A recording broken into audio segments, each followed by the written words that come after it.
السلام علیکم دوستانو نن زموږ ویډیو ډیره عبرتناکه کیسه ده. امید لرم چې تاسو به زموږ ویډیو تر پایه وګورئ او د دې ویډیو نه به عبرت والئ. خو د ټولو نه اول که تاسو زموږ چینل سبسکرایب کړی نه وي نو زموږ چینل سبسکرایب کړئ او په خوا کې ورسره د ټلۍ نشان هم ووهئ چې زموږ همدغه رنګې عبرتناکې ویډیوګانې د ټولو نه اول تاسو ته در ورسي. دوستانو یو ځوان د خپلې ځوانۍ جوش کې او یو معشوقه یې ساتلې وه، یعنې یو جینۍ سره یې تعلق او هغې سره به یې په موبایل باندې ګپ شپ هم لګولو. خو دا ګپ شپ تر دې حده پورې لاړو چې د دوی ملاقاتونه هم شروع شول او په دې ملاقاتونو کې دوی زنا ته هم واوړېدل.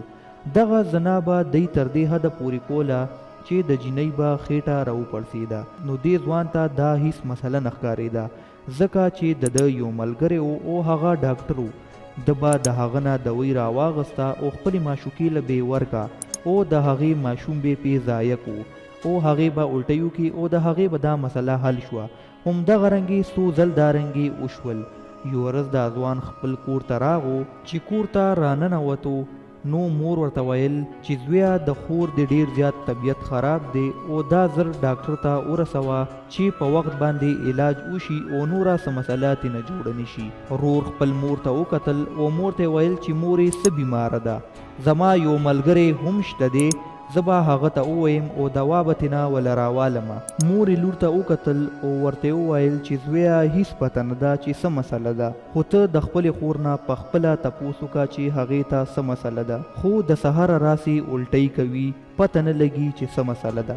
دې ځوان سترګې ښکته کړې او ډیر زیات خفه شو او خپل په زندګۍ کې چې کم کارونه کړي په هغې باندې ډیر زیات پښیمانه شو. دوستانو هغه یو متل دی چې څه کرې هغه به ریبې، چې څنګه ده د پردۍ لور خور سره دا رنګې غلط کار کولو او همدغه رنګې ورسره زنا کوله نو د ده خور سره هم دغه رنګې وشو. دوستانو زنا او دا رنګې یو څو نور ګناهونه دي چې د هغې بدله الله تعالی هم په دنیا کې علي. نو زه په دې ویډیو کې تاسو ته دا گزارش کوم که تاسو همدغه رنګې د چا سره لین وي او دا رنګې اراده وي نو دا رنګې ارادې بالکل ختمي کوي ځکه چې دا رنګې ستاسو کور مور او لور سره هم کیدی شي.